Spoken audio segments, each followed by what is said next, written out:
الحمد لله نحمده ونستعينه ونستغفره ونعوذ بالله من شرور أنفسنا ومن سيئات أعمالنا من يهده الله فلا مضل له ومن يضلل فلا هادي له وأشهد أن لا إله إلا الله وحده لا شريك له وأشهد أن سيدنا ونبينا ومولانا محمد اللهم صل على محمد وعلى آل محمد كما صليت على إبراهيم وعلى آل إبراهيم وبارك على محمد وعلى آل محمد كما باركت على إبراهيم وعلى آل إبراهيم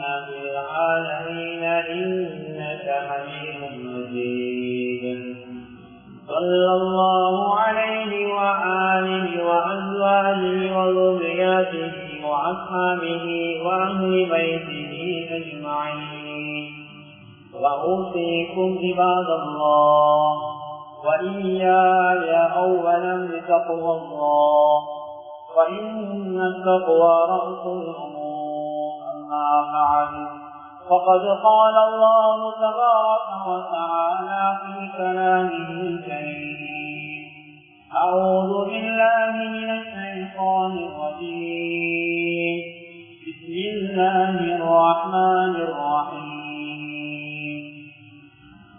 يا أيها الذين آمنوا اتقوا الله وقولوا قولا سديدا صدق الله العظيم அளவற்ற அருளாளன் இவரே இல்லாத அன்பாளன் ஏகநாயன் அல்லாஹ் ஒருவருக்கே புகழனைக்கும் அல்ஹம்துலில்லாஹ்.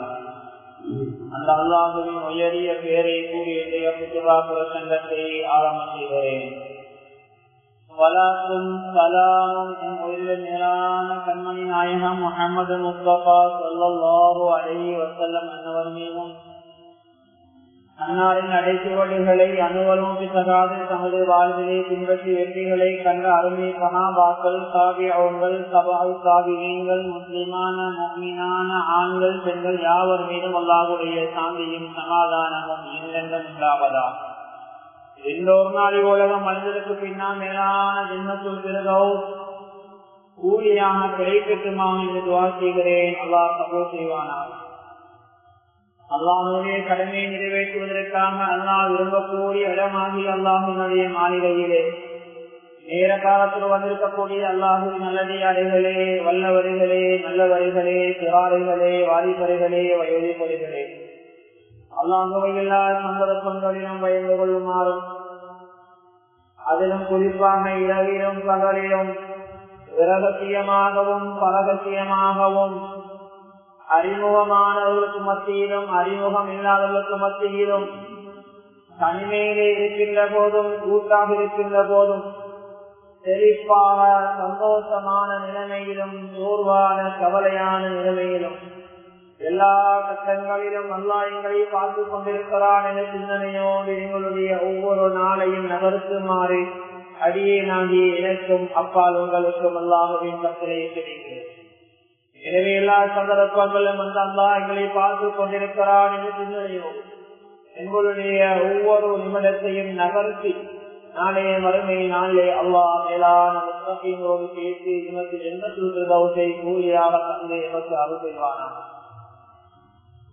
அன்பான அல்லாஹ்வின் நல்லடியார்களே, வாலிபர்களே, வயோதிபர்களே, சிறார்களே, அல்லாஹ் சுப்ஹானஹு தஆலா எங்களுக்கு புனிதமான ஒரு கடமையாகிய ரமலான் மாதம் நோம்பு நோக்குகின்ற கடமை எங்களுக்கு அல்லாஹ் தந்தான். இந்த ரமலான் மாதத்தின் இறுதி வெள்ளிக்கிழமையிலே நானும் நீங்களும் இருந்து கொண்டிருக்கிறோம். இன்னும் ஒரு வெள்ளிக்கிழமை ரமலானிலே வருவதாக இருந்தால் இன்னும் ஒரு ரமலான் நமக்கு வாழ்நாளிலே அல்லாஹ் கொடுத்து வைக்க வேண்டும். இன்னும் ஒரு வருடம் நானும் நீங்களும் ஹயாத்தோடு இருந்தால்தான் இன்னும் ஒரு வெள்ளிக்கிழமை ரமலான் மாதத்திலே சந்திக்கலாம். அன்பான அல்லாஹுவின் நல்லடியார்களே, ரமலானை நல்ல முறையிலே கழித்தோமோ கழிக்கவில்லையோ, நோம்பு நோற்றோமோ நோம்பு நோக்கவில்லையோ, குர்ஆன் ஓதுனோமோ குர்ஆன் ஓதவில்லையோ, ஏழை எளிய மக்களை பார்த்தோமோ பார்க்கவில்லையோ, தாய்தாப்பனுடைய துவாவை பெற்றுக் கொண்டோமோ பெற்றுக் கொள்ளவில்லையோ, இந்த ரமலான் இன்றோடு எங்களை விட்டும் பிரியாவிடை பெறக்கூடிய ஒரு நிலையில் இருக்கிறது. நாளை அல்லது நாளை மறுநாள் திருநாளாக இருக்கின்ற இந்த நிலையிலே இந்த நோன்பு இறுதி நோன்பாக இருக்கலாம், அல்லது இன்னும் ஒரு நோன்பு வருவதற்கு மிக மிக குறைவான சாத்தியக்கூறு இருக்கிறது. எனவே இருக்கிற வேலை இறுதி நோன்பாகவும் இருக்கலாம்.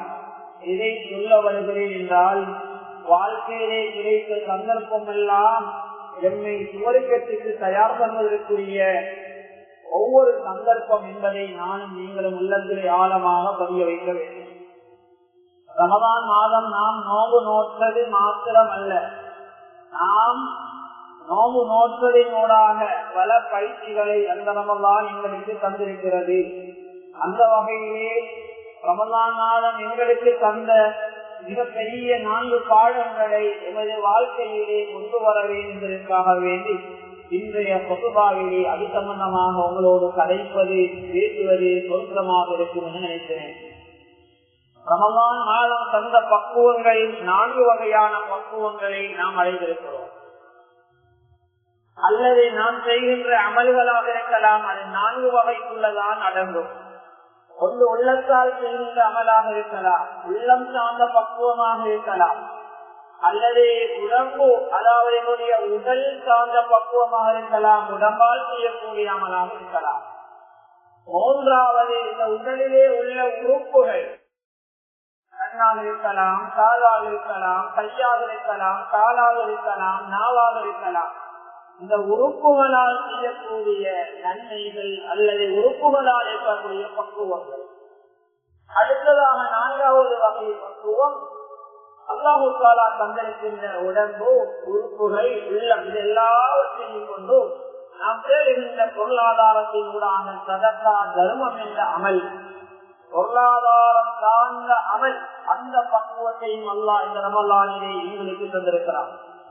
எனவே இந்த 4 வகை பக்குவங்களையும் நாங்கள் அமல் செய்வதாக இருந்தால் இந்த 4 வகை பக்குவங்களுக்குள் ஏதாவது ஒன்றுக்குள் தான் சொல்கிறோம், அது உடல் சார்ந்த அமலாக அமையும்.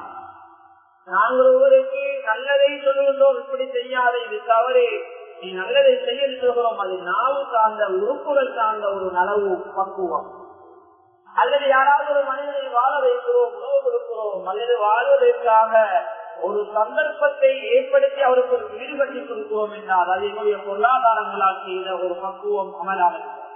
எனவே இந்த 4 வகை பக்குவங்களே 1வது வகை பக்குவம் உள்ளம் சார்ந்த பக்குவத்தை ரமலானிலே நாம் அடைந்து கொண்டோம். ஏனைய காலங்களில் அழுவதை விடவும், ஏனைய காலங்களிலே சிந்தித்ததை விடவும், ஏனைய காலங்களே உள்ளங்களால் மற்றவர்களை பற்றி நல்லெண்ணம் நினைத்ததை விடவும் அதிகமாக ரமலானிலே மற்றவரை பற்றி நல்லெண்ணம் நினைக்கிறோம். அதிகமாக இந்த உள்ளங்களிலே நல்ல விடயங்களை உள்வாங்கினோம், நல்ல குணங்களை அணிந்தோம், கெட்ட குணங்களை களைந்தோம், நற்குணங்களை உள்வாங்கினோம், கெட்ட குணங்களை எங்களை விட்டு களைந்தோம்.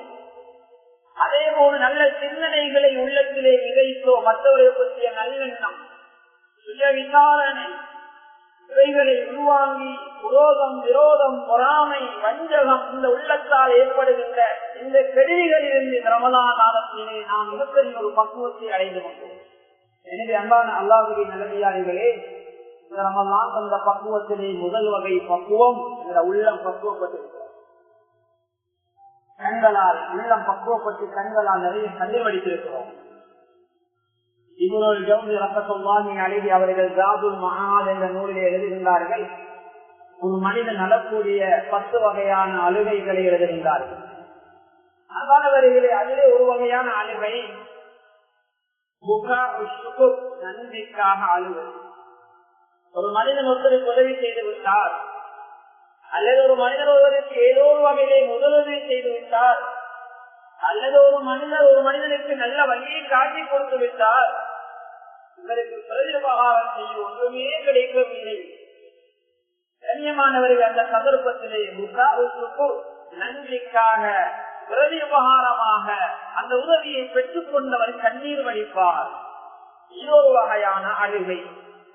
உதாரணமாக சொல்ல போனால், நமது ஊரிலே ஒரு ஏழை இருக்கிறார், ஒரு ஏழை இருக்கிறார் என்று வைத்துக் கொள்வோம். உண்மையிலே அந்த ஏழை எங்களுடைய கண்களுக்கு விளங்கும், இங்கே வாழக்கூடிய தனவந்தர்களுக்கு விளங்கும் அது அவர் ஏழை என்று. ஆனால் அந்த தனவந்தர்கள் அவர்களுக்கு உதவி செய்வது சில பேரே குறைவாக இருக்கிறார்.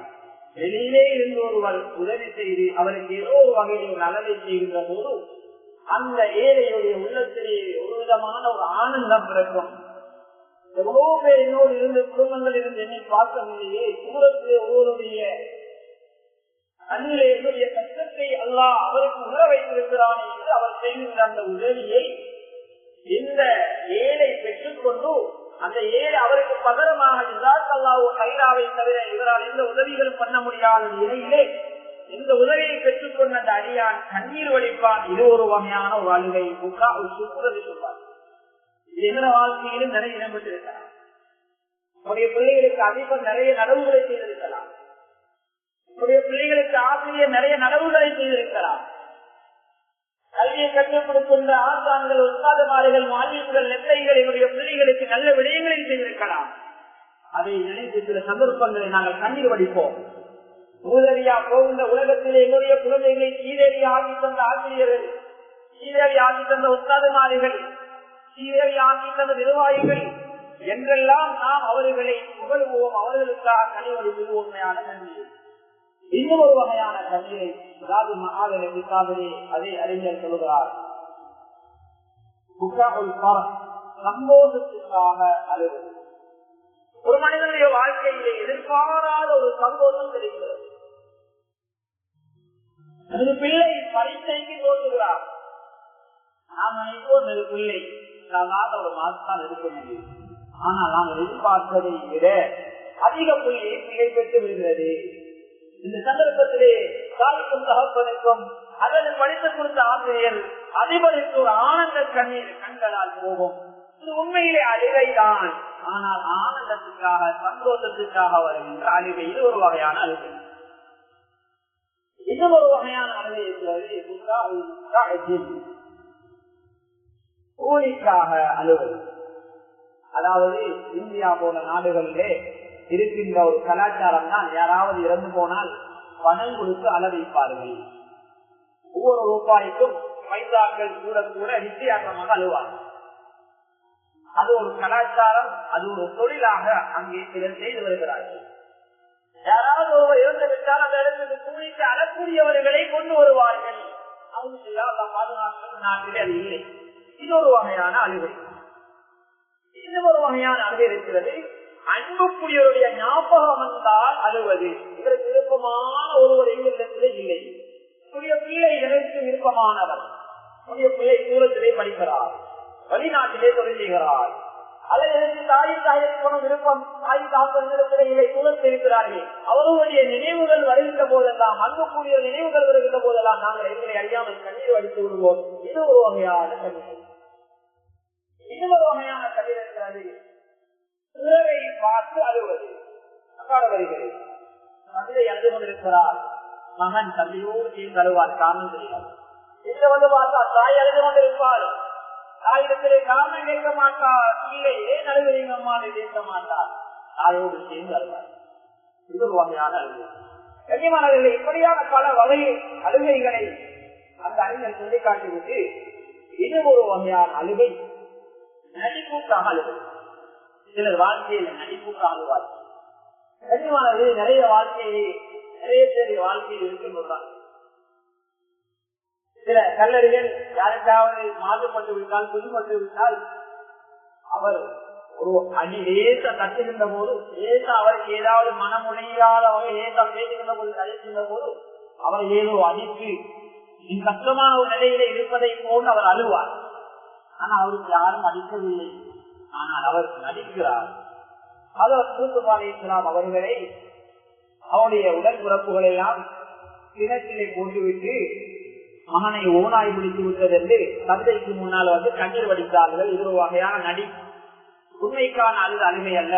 இப்படி பல வகையான அழுகைகளை அந்த அறிஞர் சொல்லி காட்டிவிட்டு இன்னும் ஒரு அழுகையை அந்த அறிஞர் சொல்லுவார், அது முக்ராவின் சத்தியத்தில்லா, அல்லாஹ்வுடைய பயத்தால் கிடைக்கக்கூடிய தண்ணீர்.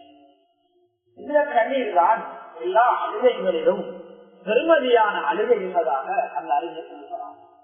இந்த அழுகை ரமலானிலே வந்திருந்தால் நானும் நீங்களும் உள்ளத்தை பக்குவப்படுத்தியிருக்கிறோம். நானும் நீங்களும் என்ற பாவங்களை விட்டும் தூய்மையாக இருக்கிறோம். நாங்கள் இந்த ரமலானிலே ஏதோ ஒன்றை அடைந்திருக்கிறோம் என்பது அர்த்தமானது. இந்த கண்களால் இன்னும் கண்ணீர் வரவில்லையா? 29வது நோன்பை நோற்றுக் கொண்டிருக்கிறோம். சௌபாக்களை எத்தனையோ செய்துவிட்டோம். தண்ணீரை எத்தனையோ முறை மரம் ஒழுங்கி அழுது விட்டோம். கண்ணியமானவர்களே, உண்மையான முறையில் அழுகை என்று வரவில்லை என்றால் இந்த உள்ளம் இன்னும் பக்குவப்படவில்லை. அதற்காக அழுவதற்கு முயற்சி. கலீஃபா அபூபக்கர் ரலியல்லாஹு தஆலா அன்ஹு அவர்கள் சொல்வதை போல, மனிதா அன்கும் ஐயபகிய ஃபயபகி, உங்களை யாருக்கு அலையலுமோ வந்து அழுக, அழுக வரையிலையா அழுவதற்கு முயற்சி பண்ணுங்கள் என்பதாக அந்த கலீஃபா ஹஜ்ரத் அபூபக்கர் சித்தீக் ரலியல்லாஹு தஆலா அன்ஹு அவர்கள் சொல்கிறார். அன்பானவர்களே, எனவே இந்த ரமலானிலே அதிகமாக கடினமாயிருக்கிறோம். அதிகமாக நாங்கள் நம்முடைய பாவங்களை அல்லாஹ்வுக்கு சொல்லி கைப்பாடு வைத்து அல்லாஹ்வுக்கு நாம் ஒரு தப்பை ஒப்புக்கொண்டு நீண்டி நல்லவர்களாக இருக்கிறோம். எனவே முதலாவது வகை பக்குவத்தை நாம் அடைந்திருக்கிறோம். நிறைய பேர் வாழ்க்கையில் அடைந்திருப்பார்கள். இன்னும் அடையவில்லையா? இந்த இறுதி ரமலானிலேயாவது அடைவதற்கு இருக்கிறது. கண்ணியமானவர்கள் ஒரு விடயத்தை நான் உள்ளத்தில் ஆழமாக பதிவு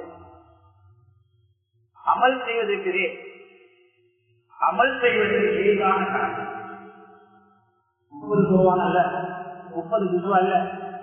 கண்ணியமானவர்களே, முழு ரமலானுக்கும் 5-6 ரூபாய்களை கொடுக்கலாம். தராவி 20 இல்ல 60 வந்தாலும் சொல்லலாம். யாமுனில் எவ்வளவு சொல்லலாம். ஆனால் அந்த அமல் செய்வதிலே காட்டுகின்ற அந்த தொழுகைகளிலே காட்டுகின்ற அந்த ஆர்வங்கள் நாம் நீங்களும் அமலை பாதுகாக்கின்றவை என்பதை காட்டுவதில்லை. உண்மையை சொல்ல போனால் அமல்கள் எவ்வளவு நாங்கள் செய்வோம். 20 அல்ல 40 காலத்து வந்தாலும் சொல்லுவோம். 5 நேரம் அல்ல 10 நேரம் வந்தாலும் சொல்லுவோம். ஆனால் அந்த தொழுகை கொடுத்த தர்மத்தை செய்த அமல்களை பாதுகாப்பது என்பதுதான் எமது வாழ்விலே கேள்விக்குறியாக இருக்கிறது. அமல் செய்வதில் ஏற்றி ஆனால் சுத்தமான காரியம் அந்த அமலை பாதுகாப்பு. அமல் செய்வதிலே காட்டுகின்ற ஆசையும் ஆர்வமும் ஏற்றமும் அந்த அமலை பாதுகாப்பதை நாம் காட்டுவதில்லை. ரமலான் முடிந்து ஒரு சில நாட்களிலே களியாட்ட நிகழ்வுகள் சில ஊர்களில் ஏற்பாடு பண்ணுவார்கள். ஏற்பாடு பண்ணுவார்கள். அந்த அமல்களை கொடுப்பது இலகுவான ஒரு வழி அவர்களை கலைத்து விடுகிறார்கள். எல்லாம் பாதுகாக்க வேண்டும். சில முஸ்லிம் ஊர்கள் விதிவிலக்கல்ல. சில முஸ்லிம் ஊர்கள் எப்படியான நிகழ்வுகளை ஏற்பாடு செய்து கவலையான ஒரு நிகழ்வு அதில் வீராசார அடிப்படையிலே பார்க்கின்ற போது அதிகமான பெண் மக்கள் கலந்து கொள்கிறார்கள். எத்தனையோ பெண் பிள்ளைகளுடைய வாழ்க்கை நாசமாக இருக்கிறது கையாள நிகழ்வுகளால். எத்தனையோ பேருடைய குடும்பங்கள் கலைவதற்கு பிரதான காரணமாக அமைந்திருக்கிற கையாள நிகழ்வுகளால் ஒரு அந்நிய சமுதாயம் அதை செய்து பிழைப்புக்காக அப்படியான விடயங்களை நடத்தலாம். ஆனால் நாம் நமக்கு வேற்றுமை இருக்கவில்லை. இப்படியான நிகழ்வுகளிலே நாம் கவிழ்ந்து கொள்வது, என்னை பாதுகாத்துக் கொள்வது நமக்குரிய பொறுப்பாக கடமையாக இருக்கிறது. அது மாத்திரமல்ல, நான் ஆரம்பத்திலே சொன்னதை போல புத்திசாலித்தனம் செய்த அமல்களை பாதுகாக்கும். கண்ணியமானவர்களை அமல் செய்வதை காட்டுகின்ற ஆசையும் ஆர்வமும் அந்த அமலை பாதுகாப்பதை நானும் நீங்கள் காட்ட வேண்டும். நாங்கள் செய்த அமல்களை ஒரு நாள் கிட்டிலே கொடுத்து விட முடியாது, ஒரு நாள் பயணத்திலே கொடுத்து விட முடியாது, ஒரு நாள் கல்யாண நிகழ்வுகளை கொடுத்து விட முடியாது. 30 நாட்கள் சிரமப்பட்டு செய்த அமல் 2-3 மணிக்கு எழுந்து 1 மணிக்கான அல்லாஹ்வுக்காக கால் நீங்க கண்ணீரை வடித்து நீண்ட சூறாக்களை ஓடி கியாமுல்லை செய்து அந்த தொழுத அமல் லட்சக்கணக்கான ரூபாய்களை கல்விக்காக, எக்காலுக்காக, ஏழை மக்களுக்காக, குடும்பங்களுக்காக, யுத்தம் வரமென பல செலவுகளுக்காக கொடுத்த அந்த நன்மைகளை வீணாக்க முடியாது. கண்ணியமானவர்களே, ஒரு புத்திசாலி அந்த அமலை பாதுகாப்பதிலே அதிக கவனம் செலுத்துவார். எனவே முதலாவது வகை பக்குவம் என்னுடைய உள்ளங்கள், அதை முதலாவதாக பக்குவப்படுத்திக் கொள்வோம். பல உள்ளங்களை எல்லாம் கருத்து தரப்படுவார்கள். சில உள்ளங்களை நாம் உலக வாழ்க்கையை பார்க்கிறோம், குறுகிய ஒரு உள்ளம். சில மனிதனுடைய உள்ளங்களை பார்க்கிறோம், ஒரு வீட்டின் மீது இருக்கும், ஒரு கடையின் மீது இருக்கும், அது ஒரு வாகனத்தில் இருக்கும். அவருக்கு யோசனை, இந்த வாகனம் பிள்ளைகள் விளையாடினாலும் வாகனத்தை தள்ளிடுவாங்களோ, தூக்குமோ, வாகனத்தை யாரும் எடுத்து போயிடுவாங்களோ, அவரை சின்ன அந்த வாகனம் உறுதி உள்ளகத்திலே உள்ள ஒரு அற்ப பொருளை அடைந்து போவதற்கான உள்ளம், இந்த உள்ளம் வெற்றி அடைந்த ஆன்மா அல்ல. அன்பானவர்களே, சிலருடைய உள்ளங்களை நாங்கள் பார்க்கிறோம். கடை செய்கின்ற தொழில், தோட்டம், வயல். சிலர் காலையானால் வயலிலே, மாலையானால் தான் வீட்டுக்கு தூங்குகின்ற அந்த நேரம் வருவார்கள். சிலர் இரவிலும் போய் அந்த வயலிலே, அந்த தோட்டத்திலே அங்கே பாதுகாப்பு இருப்பார்கள். உண்மையில் தேவைதான் என்றால் எல்லாம் எங்களுக்கு மிருகங்களால் சேதமில் இருந்தால் போகத்தான் வேண்டும். ஆனால் அதுதான் எங்களுடைய வாழ்க்கையாக மாறிவிடக்கூடாது, அதுதான் எங்களுடைய இலக்கியமாக மாறிவிடக்கூடாது. அது மருந்தை போல சேவைக்குத்தான் அவைகளை நாம் பயன்படுத்த வேண்டும். அதுதான் எங்களுடைய இலக்கியமாக மாறிவிட்டால் நானும் நீங்கள் கைச்சேதம் அடையும் மறுமையிலே. இதனை அன்பானவர்களே, ஒரு உள்ளத்தை அல்லாஹ் பேசுகிறார். அது ஒரு சிறந்த உள்ளம். அதான் இப்ராஹிம் அலைஹிஸ்ஸலாம் அவர்கள் தெரிந்த உள்ளம். கல்முன் சலீம், ஈரேற்றமான உள்ளம். அல்லாஹ் சொல்லுகிறான் ஹஜ்ரத் இப்ராஹிம் அலைஹிஸ்ஸலாமுடைய உள்ளத்தை பற்றி,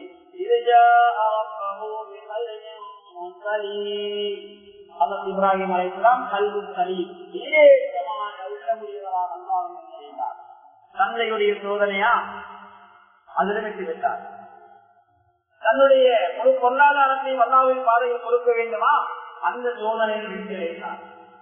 தன்னுடைய பிள்ளை அடுத்து பணியிட வேண்டுமா, அந்த சோதனை வெற்றி அடைந்தார். எல்லா சோதனைகளிலும் அல்லாவா பிள்ளையா அல்லாவா, ஒரு செல்வமா அல்லாவா, ஒரு செல்வம் இல்ல அல்லாவா. கனிமா என்னுடைய உடம்பை நரகளை போட போகிறார்கள், இந்த உடம்பா அல்லாவா இல்லை அல்லாவா. எல்லா சோதனைகளும் கல்வி சலீம், இந்த உள்ளத்திலே ஈரேற்றமான அல்லாஹ்வின் மாத்திரம் சுமந்த ஒரு உள்ளமாகும். அந்த உள்ளம் தான் நாளை மறுமையினாலே வெற்றியை பெறக்கூடிய போர்க்கத்தை மருந்தாக பெறக்கூடிய உள்ளம் என்பதை அல்லாஹ் சொல்லுவார். يوم لا ينفع مال ولا بنون إلا من أتى الله بخير سليم. அல்லாஹ் சொல்லுகிறார், நாளைய கியாமத்துடைய நாளையில பிள்ளைகளால செல்வங்களால ஒன்றுமே செய்ய முடியாத மறுமையினால், எந்த பிள்ளைகளாலும் யாருக்கும் எந்த உதவியும் செய்ய முடியாத ஒரு நாள். எல்லாம் எனக்கு என்ன நடக்குமோ, நான் எங்க போவேனோ, எனது முடிவு ஸ்ரீதேவியாக இருக்குமோ மூதேவியாக இருக்குமோ, நரகிலே கழுவ போகிறேனோ, சுவர்க்கத்திலே இன்பங்களை அனுபவிக்க போகிறேனோ என்று நாளைய மறுமை நாளிலே புலம்பிக் கொண்டிருக்கின்ற அந்த நிலையிலே அல்லாஹ்வின் நல்லடியார்களே, அந்த சந்தர்ப்பத்திலே கல்வி சலீம் ஈரேற்றமான உள்ளங்களுக்கு தான் அல்லாஹ் நாளைய மறுமை நாளிலே சுவர்க்கத்தை கொடுப்பான். அந்த உள்ளங்களைத்தான் இறைவன் கபூல் செய்வான் என்ற விடயத்தை கருத்துக்கு அனுப்புவான் என்று சொல்கிறான். எனவே இந்த ரமலான் என்னுடைய உங்களுடைய உள்ளங்களை கல்வி சலீமாக மாற்றிருக்க வேண்டும். அப்படி மாற்றவில்லையா, கண்ணியமானவர்கள், அந்த ரமலான் எங்களுடைய பக்குவத்தை தரவில்லை, பக்குவத்தை நாம் உண்டாக்கி கொள்வோம். இரண்டாவது வகை பக்குவம், அன்பானவர்களே, என்னுடைய உடம்பு சார்ந்த நல்ல மனிதன். இந்த உடம்பால் நிறைய நோம்புகள் மாற்றாலாம். இந்த உடம்பால் தாய் காப்பதை கதையை திருமணம் பொது வேலைகளில் அதிகமாக ஈடுபட்டோம். கல்வியுடைய வேலைகளில் பொது பணிகளில் அதிகமாக எங்களை ஈடுபடுத்தினோம். கண்ணியமானவர்களே, நமது உடம்பு சார்ந்த அமல்களிலே இந்த அமல்களை நாங்கள் செய்வோம். சொல்லுவோம், நோவு நோற்றோம், தாய் காப்பதை திருமணம் செய்வோம். இதற்கு முக்கியமான ஒரு அமல் ஹுக்கூக்குல்லா சொல்வது, நோம்பு நோப்பது அல்லாஹ்வுக்கு செய்ய கடமை. ஹுக்கூக்குல் இபாத், அதிகாரிக்கு செய்ய வேண்டிய கடமைகளிலே ஒரு பகுதிதான் தாய் தாப்பனுடைய பகுதி. தாய் தாப்பனுடைய விடயங்களிலே அதிகமாக இந்த உடம்பால் நாங்கள் நல்லா செய்ய. ஏனென்றால் கண்ணியமானவர்களே, இந்த உடம்பால் செய்யக்கூடிய அமல்கள் அல்லாஹ் கபூல் செய்ய வேண்டுமாக இருந்தால் தாய் தாப்பனுடைய துஆக்கள், தாய் தாப்பனுடைய அந்த அரவணைப்பு, தாய்தாப்பனுடைய அந்த உதவி, தாய்தாப்பனுடைய அடுத்த கட்ட நகர்வுக்கான ஆசீர்வாதம் அப்படி என்றால் நிச்சயமாக அடுத்த நகர்வுகள் உங்களுக்கு மிக மிக கஷ்டமாகும். எனவே உடல் சார்ந்த அந்த அமல்களிலே தாய்தாப்பனுடைய துஆக்கள், தாய்தாப்பனுக்கு அதிகமாக சிறுமல் செய்தோம். இந்த ரமலான் காலங்களிலே இந்த பணிகளை ஏனைய காலங்களில் விட்டுவிடாது. பயணம் போகின்ற போது கொஞ்சம் நேர காலம் யாருக்காவது ஒரு பிரச்சனை தான் அந்த இடத்துல போய் இன்னொரு முதலுதவி விஷயம், வாகனத்துல ஒரு பயணம் போறீங்களா, யாராவது பைக்ல நிற்கிறாங்களா, பெட்ரோல் இல்லையா, வர பிரச்சனையா, இருந்து இன்னொரு ஹெல்ப் பண்ணிருக்கோம். ஒரு முஃமின் அப்படித்தான் வாழ்வார். போகும் இடங்கள் எல்லாம் நன்மையை தேடி தேடி செய்வார். பஸ்ல ஒரு வயதாளி போறாங்களா, மற்றொரு பிள்ளைகள் இருக்கிறாங்களா, இடம் இல்லையா, உருள கண்ணியமானவர்கள் வறுமையில சுவருக்கு நம்மளுக்கு இருப்பிடத்தை தருவார். இங்க உள்ள சிரமம் சிரமம் அல்ல, இங்க உள்ள யுகம் யுகம் அல்ல, இங்க உள்ள யுகங்கள் சுகங்கள் எல்லாம் தற்காலிகமானவை, அருமையிலே உள்ளவைதான் நிரந்தரமானவை. அதற்காக இந்த உலகத்திலே தியாகங்களை செய்வோம். உலகத்திலே இறைவன் தந்த பணங்கள் செல்வங்களை அல்லாஹ்வுக்காக கொடுப்போம். அருமையிலே அல்லாஹ் இதற்கு 10 மடங்கு ஆகி தருவார். நாங்கள் 1000 ரூபாய் கொடுத்தால் அல்லாஹ் 10,000 ரூபாய். இப்படி அல்லாஹ் பல மடங்கு ஆகிய தர்மங்களை தருவார். இதே கண்ணியமானவர்களே, உடல் சார்ந்த இந்த அமல்களிலே அதிகமாக நாங்கள் எங்களை பயன்படுத்துவோம். அடுத்ததாக கண்ணியமான அல்லாஹ்வுடைய உறுப்புகள் சார்ந்த பக்குவம் ரமலானை அதிகமாக நாம் நாமால நல்ல விடயங்களை அருவருப்பான விஷயங்களை விட்டு நாம் பாதுகாப்போம். புறம்பேசின மஜலிசுகளிலே காரணங்களை தவிர்க்கிறோம். ஏனைய காலங்களிலே கடைகளுக்கு முன்னால் கூடியிருக்கின்ற பஜார்கள் ரமலானுடைய காலங்களில் அதற்கு நாங்கள் ஓட்டிருப்போம். சில பிள்ளைகள் போக்கு எதிரே போக்கு பக்கத்தில் இருந்து அழைத்துக் கொண்டிருப்பார்கள். ரமலானுடைய காலங்களில் அப்படியான நிகழ்வுகள் மிக மிக குறைவு. இதை ஏனைய காலம் கண்ணியம் கொள்வோம். ஏனைய காலம் இந்த அமல்களை நாங்கள் தொடர்வோம். கண்ணியமானவர்களே, அது முக்கியமாக நாவு செஞ்ச அமல்களை நிலவுவாக வீணாக்கக்கூடிய உறுப்பு தான் நாவு. எல்லாம் பாதுகாக்க நாவை பாதுகாக்க செஞ்ச அமல் யாரையும் வீணாக்க 10 வருஷம் 20 வருஷத்துக்கு முன்னால செஞ்ச அதற்காக நன்மை நான் கொடுத்தனாதான் நல்லா இருக்கிறார், அன்றைக்கு நான் கற்றுக் கொடுத்த வீட்டாளதான் இன்றைக்கு அவங்க எல்லாரும் அழகா இருக்கிறாங்க என்று சொல்லக்கூடிய ஒரு வார்த்தையை 10 வருஷத்துக்கு பின்னால் நாங்கள் பயன்படுத்தணும்னா கனிமலர்களை 10 வருஷத்துக்கு முன்னால செஞ்சாமல் 20 வருஷத்துக்கு முன்னால செஞ்சாமல் அப்படியே ஒரு வார்த்தையில போச்சு. அதனால நாவை பாதுகாத்தா செஞ்ச அமல்களை பாதுகாக்கலாம். நாளை வறுமை நாள் எங்களை மீதான நன்மைகள் வரும். எல்லாம் பரிசுத்தால் போடுவாங்களே, நபிமார்களுக்கு சொல்லக்கூடிய புத்திமதி, அடியார்களுக்கு சொல்லக்கூடிய புத்திமதி, எல்லாருக்கும் முக்கியமான ஒரு புத்திமதிதான் நாவை பாதுகாத்து நம்ம சொல்றான். அல்லாஹ் தஆலா அவர்களுடைய 2 நபிமார்களை அனுப்பினார். அந்த 2 நபிமார்களுக்கு சொல்லக்கூடிய செய்தி என்ன தெரியுமா? மிகப்பெரிய கொடுக்கோல் இந்த உலகத்திலே தான் தான் ரப்பு என்று சொல்லி வாதாடி ஒருவர் சுப்ஹான ரப்பியல் அலா என்று நானும் நீங்களும் தொழுகையிலே அல்லாஹுவை நாங்கள் ஓர்மைப்படுத்திக் கொள்வோம். அந்த அல்லாஹ் என்ன விபத்து எனக்கு நான் தான் உருவான ரப்பு என்று கண்ணையிலே ஈடுபடுத்தி பேசிய அந்த ஃபிரௌன் அவனுக்கு 2 நபிமார்களை அல்லாஹ் அனுப்பி சொல்லுகிற புத்திமதி என்ன தெரியுமா? நாவை பாதுகாருங்கள், செய்த அமல்களை வீணாக்குகிறார்கள். அவங்க ஒரு சொத்தாக பேசுகின்ற என்ற விடயத்தை அல்லாஹ் சொல்லுகிறார். 2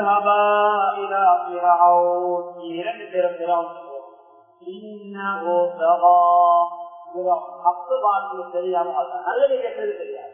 எதை பேசுவோம், எதை பேசக்கூடாது, எதை செஞ்சா அல்லாஹ் சந்தோஷப்படுவார், எதை செஞ்சா அல்லாஹ் கோவப்படுவார் என்ற விஷயம் அந்த பிறவுக்கு தெரியாது. அதனால நீங்க 2 நபிமார்களும் பிறவுக்கு போங்க, போய் 2 பேரும் போய் சொன்னாக நிறுவாக பேசுவோம். அல்லான்னு சொல்றான், அவனுக்கு எப்படி கமெண்ட் பண்ணணும், அவனுக்கு எப்படி எழுதணும், அவன் எப்படி ஏற்றிக்கிறான் என்ன நிலைப்பாட்டுல ஒரு முஸ்லிம் மோமின் வாழ முடியாது என்று ஆகப்பெரிய கொடுங்கோல் இந்த உலகத்துல யார் இருக்க முடியும்? நான் தான் அப்படி சொன்னவன் இந்த உலகத்துல அப்படி யாராவது சொல்றாங்களா? இல்ல கண்ணியமானவர்கள். எனவே அந்த பிறவுனிடத்தில் அல்லாஹ் எங்களை போல மனிதர்களை அல்ல 2 நபிமார்களை அனுப்பி அந்த நபிமார்களுக்கெல்லாம் புத்திகள் சொல்லிக் கொடுக்கணுமா? நபிமார்களுக்கே எல்லாம் புத்திகள் சொல்லிக் கொடுக்கிறான். அப்படி நீங்க நல்ல முறையில சொத்தா கருத்தா என்ன தெரியுமா நடக்கும்? படித்து நீங்கள வாயால நலவு நல்லெல்லாம் வரும், கெட்டது வராது. நாங்க ஏசினா திருப்பி ஏற்க மாட்டாங்க, மன்னிச்சிடுவாங்க. அருவருப்பான விஷயங்களுக்கு வாயை திறக்க மாட்டாங்க என்ற நம்பிக்கை என்ற படிப்பினை அவர்களுக்கு இருக்கின்ற செய்திய அல்லாஹ் சொல்லிவிட்டு அவ எக்தா அல்லது அந்த பிறவுன் பயப்படக்கூடும் என்று செய்தி அல்ல சொல்லிட்டாங்க. அது மாத்திரமல்ல, நபிமார்களுக்கு சொன்ன புத்திமதியை போல அல்லாஹ் ஸல்லல்லாஹு அலைஹி வஸல்லம் அவர்களை பார்த்தே பேசுகிறார்.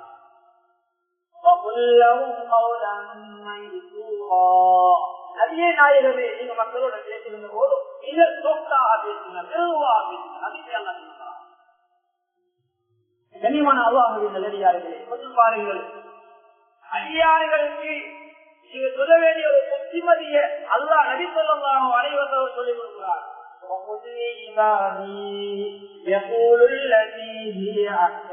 நபியே நாயகமே, என்னுடைய அடியார்களுக்கு சொல்லிக் கொடுங்க. பேசுகின்ற போது மிக மிக அழகான வார்த்தையை கதைக்க சொல்லுங்க. அசன் என்று அல்லாஹ் பயன்படுத்துவது. அசன் என்றால் அழகு, அசன் என்றால் மிக மிக அழகு, நினைப்பான வசனம். நீங்க அழகா இருக்கிறீங்க சொல்வதை விடவும் நீங்க மிக அழகா இருக்கிறீங்க. நீங்க கொடையாளி என்று சொல்வதற்கும் மகா பெரிய கொடையாளி என்று சொல்வதற்கு வித்தியாசம். தமிழ் படித்திருக்கிற ஆசிரியருக்கு தெரியும், அரபிலை இலக்கணம் படித்தவர்களுக்கு தெரியும். கண்ணியமானவர்கள் எதை சொல்லுகிறேன் என்றால், அசன் என்ற வார்த்தை எல்லாம் பயன்படுத்தலாம். 2 பேர் கலைத்து கொண்டிருக்கிறீங்களா, அழகான வார்த்தையை கொண்டு பேசுங்க. கணவன் மனைவி கலைத்தீங்களா, அழகான வார்த்தை அல்ல, மிக அழகான வார்த்தையை கொண்டு கணவன் மனைவி வாழ்க்கையை கலைங்க. பிள்ளைகளை பெற்றோருக்கு கலைக்கிறீங்களா, மிக அழகான வார்த்தையை கொண்டு கலைங்க. அதான் அல்லாஹ்வின் நல்லடியார்களே, நல்ல வார்த்தை எங்களோட வாழ்க்கையை வருகிறது. இன்னைக்கு எங்களோட வாழ்க்கையில நல்ல வார்த்தைகள் மாற்று மத சகோதரர்கள் அவங்க மதபூர்வமாக கணிக்கும் போது மிக மரியாதையான வார்த்தைகள் கழிப்பாங்க. அப்படியே நாங்க எப்படி கூப்பிடுறது மௌலை மௌலி. கண்ணியமானவர்களை, நாங்க எங்களை கலாச்சாரத்தை நாங்க மாற்றிக்கொண்டோம். நாங்களும் அவங்க சொல்லுவாங்க அவங்க மரியாதையான. நாங்களே எங்களை விஷயங்களை நாங்க மாற்றி அமைச்சோம். ஆனா பண்பாடு அகலாக்க இஸ்லாம் தான் எங்களுக்கு சொல்லிக் கொண்டிருக்கிறது. இஸ்லாத்தை நாங்க விட்டுட்டா நாங்க நினைச்ச போக்குல போயிட்டோம்னா கண்ணியமானவர்களே, நிச்சயமாக எங்களை வாழ்க்கை தோல்விய முடிகிறது. எங்களை பள்ளிகளை நாங்க பாக்குறோம், பொறுப்புதாரிகள் சொல்லுவாங்க, யாராவது சண்டை பிடிச்சு கொண்டு இருந்தா பள்ளிக்குள்ள சண்டை பிடிக்கணும், நான் வெளியில போய் சண்டை பிடிக்கணும்னு சொல்லுவாங்க. சண்டை என்பது பள்ளிக்குள்ளேயும் கூடாது, வெளியிலையும் கூடாது. சொல்வார்கள், வீட்டுக்குள்ள தூங்கலை, ஏன் பஜார்ல படுக்கிறீங்க, மக்களை தொந்தரவு கொடுக்கிறீங்க. அந்த மதுபானம் பாதிப்பது பஜார்லையும் கூடாது, வீட்டுக்குள்ளேயும் கூடாது. ஒரு பூமியுடைய வாயால் வரக்கூடிய ஒவ்வொரு வார்த்தைகளும் கண்ணியமானவர்களே மிக நிதானமாக யோசித்து பேச வேண்டும். எனவே நாவு என்பது மிக முக்கியமான ஒரு உறுப்பு. அதனால் தான் ஸல்லல்லாஹு அலைஹி வஸல்லம் அவர்களுக்கு அல்லாஹ் சொல்லிக் கொடுத்தார். ஸல்லல்லாஹு அலைஹி வஸல்லம் அவர்களுக்கு அல்லாஹ் சொல்லிக் கொடுக்கிறார். அடியார்கள் நல்ல முறையில் பேசி இன்னொரு இடத்துல அல்லாஹ் சொல்கிறார், யா அய்யுஹல்லதீன ஆமனு தகுல்லாஹ் வகூலு கௌலன் சதீதா. இன்னொரு இடத்துல சொல்கிறார், ஈமான் கொண்ட மக்களை அல்லாஹ்வை பயந்து கொள்ளுங்க, நேர்மையான பேச்சை பேசுங்கள். நேர்மையான பேச்சை பேசுங்கள். குடும்ப சார்ந்த வழக்கு வருகிறா, அல்லது 2 பேர் கலைத்துக் கொண்டு இருக்கிறாங்க, குடும்ப சார்ந்த ஒருத்தர் அவர்களுக்கு போறாரா, குடும்பத்தின் பக்கம் இருக்கக்கூடாது. இந்த நாவால நாம் எதை செய்ய வேண்டும்? நேர்மையின் பக்கம் பேச வேண்டும். நேர்மையின் பக்கம் நாம் குரல் கொடுக்க வேண்டும். சகோதரர்கள் மாற்றுவதற்கு சகோதரர்களும் பிரச்சனையை வாழ்ந்திருக்கிறார்களா? இந்த சந்தர்ப்பத்தை நாம் யார் பக்கம் நியாயமோ உண்மையிலே மாற்றுவத சகோதரர் பக்கம் நியாயம் என்றால் அந்த பக்கம் தான் நாம் இருக்க வேண்டும். கண்ணியமானவர்களே, நமது நாளை முக்கியமாக பாதுகாத்துக் கொள்ள வேண்டும். அது மாத்திரமல்ல, பல நபிமார்களை பற்றி எல்லாம் பேசுகிறார். அல்லது இஸ்மாயில் அலைஹிஸ்ஸலாம் அவர்களை பற்றி எல்லாம் சொல்கிறார். இஸ்மாயில் அலைஹிஸ்ஸலாம் அவர்களின் வாக்குறுதியை உண்மையாளராக இருந்தார். அதற்கு இப்ராஹீம் அலைஹிஸ்ஸலாம் அவர்களை பற்றி எல்லாம் பேசுகிறார்.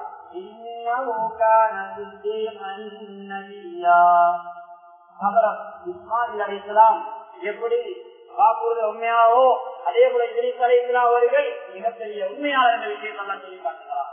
அதே போல கண்ணியமானவர்களே, அதற்கு இப்ராஹீம் அலைஹிஸ்ஸலாம் அவர்களை பற்றி எல்லாம் சொல்கிறார்.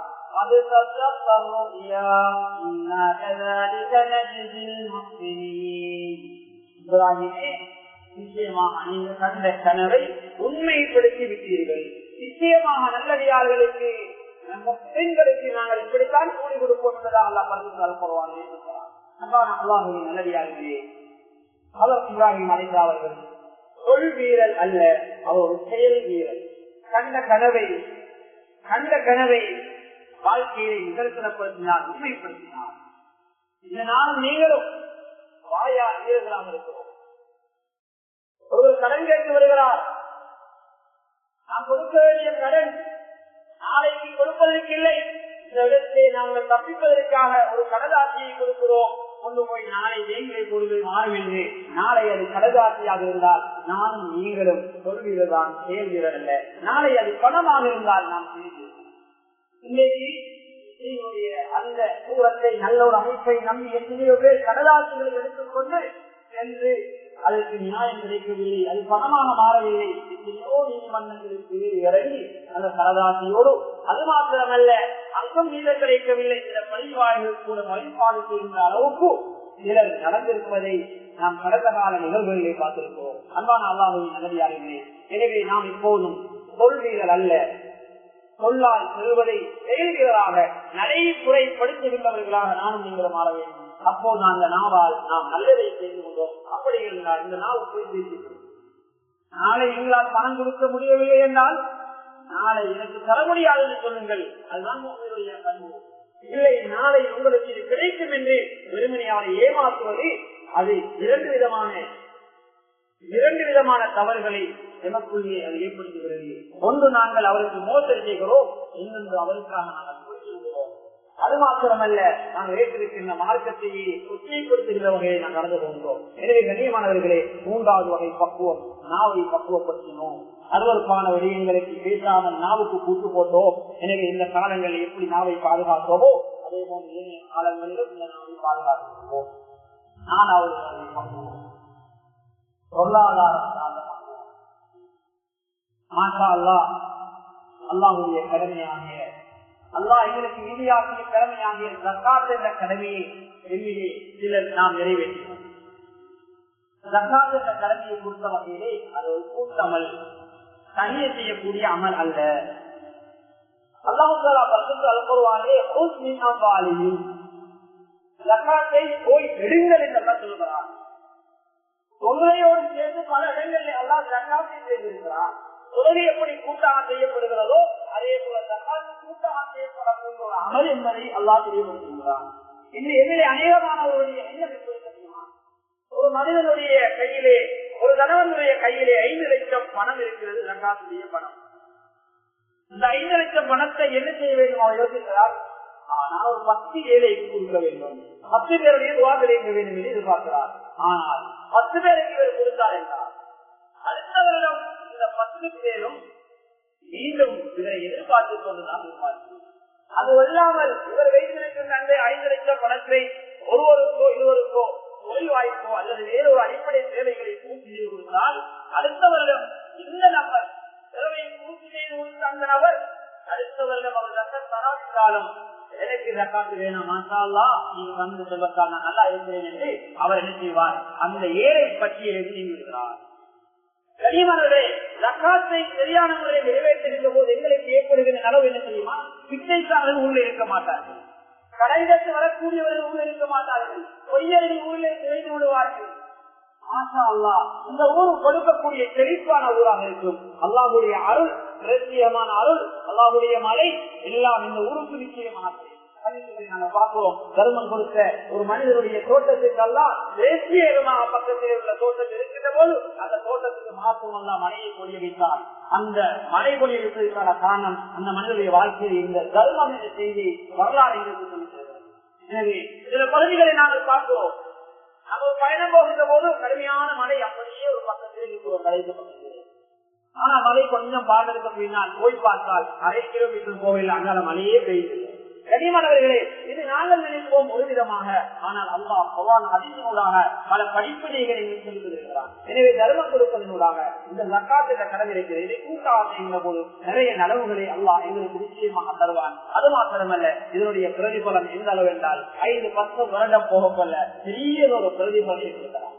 பக்கத்துல உங்களுக்கு தெரியும், மதாக்குளத்திலே இந்த வருடம் ஜக்காத் கமிட்டி ஆரம்பித்து மாஷா அல்லாஹ் பெரிய ஒரு தொகை மாஷா அல்லாஹ் இந்த வருடம் சேர்த்திருக்கிறது. எதிர்பாராத அவசியம் இருக்கிறது. ஆனால் அதனுடைய முதலாவது கட்ட நோக்கம் என்ன தெரியுமா? தொழில் இல்லாதவர்கள் தொழிலை நாங்கள் முழுமைப்படுத்துவோம். ஜக்காத்துடைய பண்புகளால் முக்கியமான வீட்டு அதை ஒரு தொழிலை வேற வேற சேவைகளை செய்து கொடுக்கலாம். ஆனால் அறிந்தவர்கள் அடுத்த வருடம் அவனுடைய பிரதிபலனை காண வேண்டுவதற்காக வேண்டி தொழில்துறையை அங்கே முக்கியத்துவப்படுத்தியிருக்கிறோம். அதனால் இன்ஷா அல்லாஹ் அடுத்த வருடம் பார்த்துக்கொள்ள நாங்கள் கொடுத்த 10 பேரோ 15 பேரோ மாஷா அல்லாஹ் அவர்கள் நல்ல ஒரு நிலையில் வருவார்கள். மக்களுடைய துவா இருக்கிறது. அதே போல கூட்டாக கொடுக்கின்ற போது கண்காணிப்பு இருக்கிறது. நீங்க ஒருத்தருக்கு மெஷின் வாங்கி கொடுத்துருக்கீங்க தனியில, அது ஒருத்தருக்கு மாட்டை வாங்கி கொடுத்துருக்கீங்க, ஆட்டை வாங்கி கொடுத்துருக்கீங்க. கனிமானது அவர் விற்றாலும் விற்காவிட்டாலும் தனிமையிலே போய் உங்களுக்கு கேட்க முடியாது. அப்படி அவர் விட்டுத்தான் போட்டாரு, அதை செலவழிச்சு போட்டார் என்றால் உங்களுக்கு அடுத்த கணம் ஒன்றுமே செய்ய முடியாது. மீண்டும் இன்னொரு தனம் வந்து அதே மாதிரி அவருக்கு ஜக்காத்தை பங்கு கொடுப்பார். அவர் அதே வேலையை அடுத்தவர்கள் செய்வார். இப்படியே அவர் பல தனவந்தர்களும் எடுத்து எந்த உருப்படியும் காணாமல் அவருடைய வேலையே மற்றவர்களின் எதிர்பார்க்கின்ற ஒரு தொழிலாகத்தான் அவர் அதை செய்து கொண்டிருப்பார். ஆனால் ஜகாத் கமிட்டி என்று வருகின்ற போது நிச்சயமாக கண்காணிப்போடு இடம்பெறுகிறது. அது மாத்திரமல்ல, வருடம் ஆனால் 2-3 மாதம் போக்கள் அவங்களை பரிசீலனை பண்ணி அவங்களை பார்க்க போய் அவர்கள் எந்த நிலையில் இருக்கிறார்கள், கொடுத்ததை விட கொஞ்சம் மேல் இருக்கிறார்களா, கீழே இறங்கி இருக்கிறார்களா, என்ன நிலையில் இருக்கிறார் என்பதை அவர்கள் நோட் பண்ணுவார்கள். நிச்சயமாக என்பதாக சமூகத்தில் ஏழைகளை இலவாக்கலாம், வறுமையை ஒழிக்கலாம், கனிமலர்களை அடிப்படை தேவைகளை பூர்த்தி செய்யலாம். எனவே இந்த ஜகாத் என்ற பகுதிகளை அதிகமாக கவனத்தை நாம் எடுத்துக் கொள்வோம். கூட்டாக ஜகாத் இந்த ஊரிலே அமைக்கப்பட்டிருக்கிறது. அதற்கு முழுமையான ஒரு பங்களிப்பை எங்களால் கொடுத்துக் கொள்வோம். முதலாவது கட்டம் கனிமலர்களை எங்களால் முடியுமான துணையை கொடுக்கிறோம். அடுத்தடுத்த வருடங்கள் எங்களால் முடியுமான அதிகமான துணையை கொடுங்கள். நிச்சயமாக அது வளரும். நிச்சயமாக 10 வருடம் 20 வருடம் போக்கல்ல இந்த ஊரில் எந்த ஏழைகளை எங்களுக்கு இனம் காண முடியாது. அந்த அளவு ஒரு பெரிய ஒரு தேவையாக அது வளரும். அடுத்ததாக ஜகாத் அதே போன்று அது அல்லாஹ்வுடைய கடமை பருவு சதக்காவுடைய பகுதிக்கு கண்ணியமானவர்களே, அது சின்ன தொகை இருந்தாலும் சதக்கா ஜகாத் கொடுப்பதா இலங்கையுடைய பத்தரை பவுனுக்கு மேல கிட்டத்தட்ட 17 லட்சத்துக்கு மேல இருந்தால்தான் கையிருப்பாக அவங்க ஜகாத்து கொடுக்கணும். சதக்காவை பொறுத்தவரையில 1000 வருஷம் ஒருத்தர் சேர்ந்தாரு. அது 500 ரூபாய் கொடுக்கலாம், 100 ரூபாய் கொடுக்கலாம், 50 ரூபாய் கொடுக்கலாம், 10 ரூபாய் கொடுக்கலாம். கண்ணியமானவர்களே, ஜகாத்தை பொறுத்த வகையில அது குறிப்பிட்ட அதை ஒற்று கொடுத்தா கொடுக்க முடியும். சதக்காவை பொறுத்தவரையில எந்த கொடுத்து முஸ்லீம் அல்லாதவர்கள், உறவு இல்லாதவர்கள் யாருக்கும் கொடுக்கலாம். அதே போல ஜகாத்தை பொறுத்த வகையில கண்ணியமானவர்களே குறிப்பிட்ட சில பொருளாதாரங்கள் தான் கடமை. சதக்காவை பொறுத்தவரையில கொடுக்கலாம். அதே போல வருட பூர்த்தியாக வேண்டும் என்ற ஒரு நிபந்தனை இருக்கிறது. அதாவது பொருளாதாரம், அதே போன்று பணங்களிலே, அதே போன்று விளைநிலங்களாக இருந்தால் இந்த அசாதியை அறுவடை செய்கின்ற போது கொடுப்போம். ஆனா சதக்காவை பொறுத்தவரை அப்படி இல்லை. வருடம் பூர்த்தாகணும், அறுவடை செய்ய நிபந்தனையில் அதுக்கு முன்னதாக அதே கொடுத்துக் கொள்ளலாம். வியாபாரத்தை ஆரம்பிக்கும் போதே கொடுத்துக் கொள்ளலாம், அல்லது விவசாயத்தை செய்யும் போதே கொடுத்துக் கொள்ளலாம், அல்லது அறுவடைகளை காணுவதற்கு முன்னதாகவே கொடுத்துக் கொள்ளலாம். இப்படி சதக்காவு ஜகாத்துக்கு நிறைய வேறுபாடு இருக்குது. இந்த அமல்கள் அதிகமாக ஈடுபட்டுக் கொள்வோம். அதுல குறிப்பாக கண்ணியமானவர் சரி ரமதானுடைய காலத்தில் எங்களை பல்ல கடமை வருத்துமாறு ஏமாமலை செய்திருப்பாங்க. பல்ல கடமை செய்ய ஊழியர்கள் எங்களால் முடியுமான ஒரு தர்மத்தை நாம் கொடுப்போம். ஏன்னா அதற்குமான பொறுத்த வகையில அவங்களுக்கு சொந்த ஊர் இல்லாம இல்ல, சொந்த வீடுகள் இல்லாம இல்ல, மனைவி மக்கள் இல்லாம இல்ல, எல்லாத்தையும் விட்டு இந்த ஊர் நல்லா இருக்க வேண்டுவதற்காக, அவருடைய பிள்ளைகளுக்கு மார்க்கம் போய் சேர வேண்டுவதற்காக வேண்டி, உங்களுக்கு மார்க்கத்தை சொல்லி தர வேண்டுவதற்காக பெரிய ஒரு தியாகத்தோடு கடமை செய்திருக்கிறார்கள். அதனால் உங்களால் ஏகமான பங்களிப்பை ஏதுமான தர்மங்களை அவர்களுக்காக கொடுத்துக் கொள்ளுங்க. நிச்சயமாக அப்படி கொடுக்கின்ற போது அவருடைய துவா அவங்களுக்கு இருக்கிறது. எனவே இந்த விடயங்களை கடைபிடித்துக் கொள்ளுங்கள். அதே போன்று வருகின்ற இந்த நோம்பு பெருநாள் உங்களுக்கு தெரியும், அது ஒரு சந்தோஷமான ஒரு திருநாள். அந்த சந்தோஷமான தினங்களை அளவுக்குரிய சந்தோஷங்களிலே ஈடுபட்டு உயிர்களை மாய்த்துக் கொள்ளாதீர்கள். சிலர் என்ன செய்கிறார்கள் தெரியுமா, சில இடங்களிலே போய் நீர்வீழ்ச்சிகளிலே போய் அந்த கல்லுகளுக்கு மேலாக இருந்து, எலும்புகள் குறித்த கல்லுகளுக்கு மேலாக இருந்து செல்ஃபி எடுக்க போய் சில பேர் உயிரையே அங்கே பறிகொடுத்திருக்கிறார்கள். இன்னும் சில அறிமுகம் இல்லாத ஆறுகள் பகுதிகள் இறங்கி குளித்து நம்முடைய உயிரை மாற்றிருக்கிறார்கள். எனவே கண்ணியமானவர்களே, அதே போன்ற இந்த விடயங்களை கவனமாக நடந்து கொள்ளுங்கள். வெளி இடங்களுக்கு காட்டு பகுதியில் போகக்கூடியவர்கள் யானை குறைச்சலுக்கு அதிகமாக இருக்கிறது. அதாவது கடுமையான உஷ்ணம், வெயில் காரணமாக சில யானைகள், காட்டு யானைகள் அந்தந்த இடங்களில் இல்லாமல் இடம் நகர்ந்து பல கிலோமீட்டருக்கு அப்பா சென்றிருக்கிறது. எனவே இதனூடாக பாரிய பாதிப்புகளை நாங்கள் தொலைக்காட்சியினூடாக அதே போன்று வேற வேற நிகழ்ச்சிகளோடு நாங்கள் பார்த்துக் கொண்டிருக்கிறோம். எனவே அதிலே யாரும் மாற்றிக் கொள்ளக்கூடாது. முன்னால் நடக்கின்ற ஒவ்வொரு விடயங்களும் எங்களுக்கு இன்றைய தொழில்நுட்பத்தினூடாக இந்த மீடியாக்களூடாக காட்டப்படுகிறது. எனவே அதனூடாக நாங்கள் எங்களை திருத்திக் கொள்ள வேண்டும், எங்களை நாங்கள் மாற்றிக் கொள்ள வேண்டும். எனவே வருகின்ற இந்த நோம்பு பெருநாளை நல்ல முறையில் நாங்கள் கழித்துக் கொள்வோம். ரமலான் நோம்பு பெருநாளைக்கு வருகின்ற போது நாங்கள் நோம்பு நோற்றோம். அதனால் நோம்பு பெருநாளைக்கு வருகின்ற போது மாற்றலாம் காலையில் ஏதாவது சாப்பிட்டு வரலாம். அப்படி இல்லை என்றால் கண்ணியமானவர்களே, அதாவது ஈச்சம்பளம் ஒன்றோ 3-5 ஈச்சம்பளம் காலைல யாருமே வீட்டுல சமைக்கலன்னா நாங்க ஈச்சம்பளம் அது சாப்பிட்டு வர்றது, அப்படி ஒண்ணுமே கிடைக்கல தண்ணீராக குடிச்சிட்டு வர தீவனம் குடிச்சிட்டு வர்றது, அது முறையாக இருக்கிறது. அதே போல வருகின்ற போது ஒரு பாதையால போகின்ற போது ஒரு பாதையால போறது அதிகமான மக்களுக்கு கலாச்சாரம் எல்லாம். அதே போல அதிகமாக இந்த பெருநாளுடைய சில தப்பு சொல்றது. ஏனைய ஹஜ்ஜுடைய பெருநாள 3 நாள் தப்பு சொல்லுவார்கள். ஆனா இந்த நோய் பெருநாள ஒரே ஒரு நாள் பெருநாளுடைய நாள் மட்டும் நான் தப்பு எழுதும். அந்த நாள்ல நீங்க அதிகமான தப்பு சொல்லிக் கொடுங்க. கண்ணியமானவர்கள் இந்த விடயங்களை கடைபிடித்துக் கொள்ளுங்க. அதே போல இது வரைக்கும் எங்களை குடும்பத்துல உள்ள உறவுகள் எத்தனையோ பேர் உருப்பெடுக்காம இருப்பாங்க, எத்தனையோ பேர் வீட்டுக்குரிய ஏற்பாடுகள் இல்லாமல் இருப்பாங்க. அந்த விஷயங்களை கவனத்திற்கு கொள்ளுங்க. இது வரைக்கும் கூட கொடுக்கப்பட இல்லையா, சித்தராவுடைய அந்த அரிசி கொடுக்கப்பட இல்லையா, அதை அவசரமாக பெருநாளுடைய அந்த துறை கண்ட அந்த நேரத்துக்கு முன்னதாக அதை அவசரமாக கொடுத்து உரியவர்களுக்கு போய் செய்து கொள்ளுங்கள். எனவே இந்த மொத்தமாக ஏற்படுத்தப்பட்ட எல்லா விடயங்களையும் வாழ்க்கையை கொண்டு வந்து பௌத்து வரைக்கும் செய்து கொள்வானாக. நாங்கள் நோக்கங்களை ஏற்றுக்கொள்வாயாக. ரமதானுடைய காலத்தில் எவ்வளவு தர்மம் கொடுத்தோம் யாழ்லா, ஜகாத்து கொடுத்தோம் யாழ்லா, இறைவங்களை பொருளாதாரங்களை நீ பழக்கத்தை ஏற்படுத்துவாயாக. அதே போல் யாழ்லா எங்களை விட்டு பிரிந்து யாரெல்லாம் கபராணியா இருக்கிறார்களோ அந்த கபராணிகளுக்கு எதிர்க்கின்ற வாடி பார்த்து கொடுத்துருவாயாக. துவாக்கள் அவங்களுக்கு நீ கொண்ட கொடுத்துருவாயாக. யார் யார் ஹயாத்தோட நோயாளியாக இருக்கிறார்களோ அவங்களுக்கு ஆரோக்கியத்தை கொடுத்துருவாயாக, சரீர சுகத்தை கொடுத்துருவாயாக. யாழ்லா எந்தெந்த பிள்ளைகள் நோயாளிகளாக வயதில் இருக்கிறார்களோ அவர்களுக்கு நீ ஆரோக்கியத்தை கொடுத்துருவாயாக.